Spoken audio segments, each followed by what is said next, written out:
واہ، جہاں تک بات کی جائے لونگ کے ذریعے کیے جانے والے عملیات کی، تو اس پہ میں نے ایک مکمل ویڈیو ڈالتے دی تھی، جس کے بعد عملیات کی دنیا میں بہت سے لوگوں نے لونگ کے بارے میں عملیات دیے، کیونکہ زیادہ تر یوٹیوب پہ میں نے یہ دیکھا کہ لوگ ادھر ادھر سے عملیات اٹھا کے دیتے ہیں۔ پڑھا لکھا انسان اگر عملیات دیتا ہے تو اس کی عمل کی سمجھ آ جاتی ہے۔ بعض ویڈیوز مجھے لوگوں نے بھیجی تو مجھے یہی سمجھ آئی کہ عملیات نہیں اپنی طرف سے بلایا جا رہا ہے۔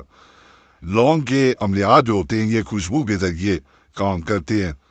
لونگ میں جو ایک تیل ہوتا ہے جس کے ذریعے معاملات کو اپنی طرف لایا جاتا ہے اور ان سے کام لیا جاتا ہے۔ بعض لوگ دینات سے بھی کام لیتے ہیں۔ آج کا عمل جو ہے یہ لونگ کو آگ میں جلا کے دوسرے انسان پہ قابو پایا جاتا ہے، دوسرے انسان کی محبت حاصل کی جاتی ہے، دوسرے انسان پہ ایسی بے چینی کا اثر پھوڑا جاتا ہے کہ دوسرا انسان اسے برداشت نہیں کر پاتا۔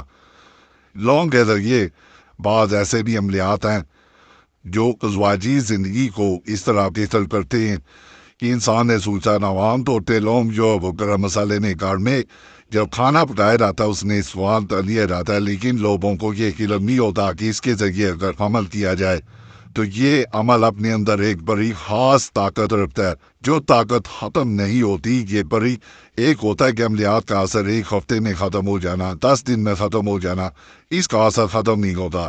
اس کی سب سے بڑی یہ بات ہے، بہت سے لوگوں کو میں لونگ کے عملیات دے چکا ہوں۔ اسی طرح ایک بہن نے رابطہ کیا جو بے حد پریشان تھی، اس کے مطابق اس کی ازواجی زندگی برباد ہو چکی ہے۔ میں نے اس عمل کی نہیں بات کر رہا، میں کسی اور عمل کی لونگ کے عمل کی بات کر رہا ہوں۔ یہاں تک کہ شوہر ہی طلاق دے چکا تھا۔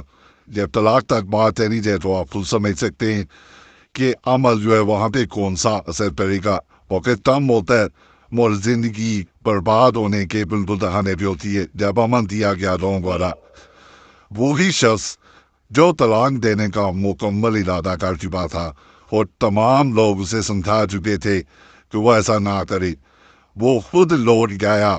اس نے معافی مانگی اور بہن نے جب میسج کیا تو یقین کریں میرا دل چاہ رہا تھا کہ میں ویڈیو میں شامل کروں۔ آپ اس کے الفاظ سنتے تو آپ حیران رہ جاتے۔ بتانے کا بات ساری مقصد یہ ہے کہ بڑے خاص عملیات ہوتے ہیں۔ عام عملیات میں ویسے بھی نہیں بتاتا، قرآنی آیتوں سے علاج کتاب میں بھی یہ موجود ہے، عملیات اولیاء میں بھی یہ موجود ہے۔ جس تمام کتابوں کے نام بتا رہا ہوں، ایک عمل بتایا ہے کہ اگر کوئی انسان چھوڑ کے چلا گیا، وہاں پہ میں نے 5 نقش بتائے ہیں۔ وہ تمام نقش اور آخر والا نقش ضرور جا کے دیکھیں۔ وہ ایسا نقش ہے باخدا کہ دوسرے انسان کو کھینچ کے آپ کی طرف لے آتا ہے۔ جہاں تک اس عمل کی بات کی جائے تو لونگ آپ کو نظر آ رہا ہوگا اسکرین پہ، اس طرح کا بڑا ترو تازہ جو بڑا صحت مند قسم کا لونگ ہوتا ہے، جس کا تاج اوپر ہیڈ جو ہوتا ہے سر سلامت ہوتا ہے، وہ والا لونگ لیں۔ یہاں پہ بات بتاؤں، میں نے پچھلی ویڈیوز میں بھی چاند جو ہے وہ عملیات بتائے ہیں لونگ بارے، تو ان میں ایک چیز کا بڑا خیال رکھا جاتا ہے جو کوئی نہیں یہ چیزیں بتاتا کہ لونگ کا سر سلامت کیا کریں۔ جیسے ہی آپ کو نظر آ رہا ہوگا اس لونگ میں سر اس کا بالکل ٹھیک ہے، کونٹا نہیں ہوا۔ اگر سر کونٹا ہوا ہو پھر عمل کیا جائے تو پھر فائدہ نہیں ملتا کبھی بھی۔ عمل میں کیا جاتا ہے، سب سے پہلے وظیفہ جو بتاؤں اس کو پڑھا جاتا ہے، اس کے بعد اس کا سر جلا دیا جاتا ہے۔ جیسے ہی اس کا سر جلتا ہے اس میں سے جو ہلکا ساوی دھواں پیدا ہو جاتا ہے، اللہ کے فضل سے، اللہ کے کرم سے دوسرے انسان پہ سیدھا اثر ہوتا ہے۔ محبتوں والی آیت ہے، اگر انسان سے بھی زندگی میں غلطی خطا ہوئی ہو تو اللہ سے معافی مانگنے کی بھی آیت ہے جو پڑھی جاتی ہے۔ اللہ کے فضل سے جب یہ عمل کر لیا جاتا ہے، اللہ کو راضی کر لیا جاتا ہے، جو کہ ایسی ذات ہے، محبتیں کرنے والی ذات ہے، اس کو انسان جب راضی کر لیتا ہے۔ دیکھیں پچھلے وقتوں میں بھی جو بھی انسان گزرے ہیں ان سے بھی خطائیں ہوتی تھی، وہ اگر اللہ سے معافی مانگ لیتے تھے تو اللہ راضی ہو کے انہیں بڑا ادا کرتا تھا۔ تو انسان کو ہر وقت استغفار ضرور پڑھتے رہنا چاہیے۔ اس کے بڑے فائدے ہیں۔ پھر اگر دعا کریں گے تو مزید قبول ہوتی ہے، یاد رکھیے گا۔ لیکن انسان کبھی بھی غلطی کر کے بھی نہیں مانتا، حالانکہ بعض اوقات اسے علم بھی نہیں ہوتا کہ وہ غلطی کر چکا ہے یا نہیں، اسے سمجھ ہی نہیں آ رہی ہوتی، وہ غلطی کو بھی ٹھیک سمجھ رہا ہوتا ہے۔ کسی کے ساتھ یہ زیادتی کر دی ہے تو اس کو وہ اچھا سمجھ رہا ہوتا ہے، وہ اس کو یہ نہیں سمجھتا کہ میں یہ غلط کر چکا ہوں، کسی کے ساتھ اس کی دل آزاری کیا، ہو سکتا ہے اس کی بد دعا لگ گئی۔ لوگ یہ نہیں سوچتے۔ تو یہ جو وظیفہ ہے اول غفور ودود، اس کا مقصد ہی یہ ہے۔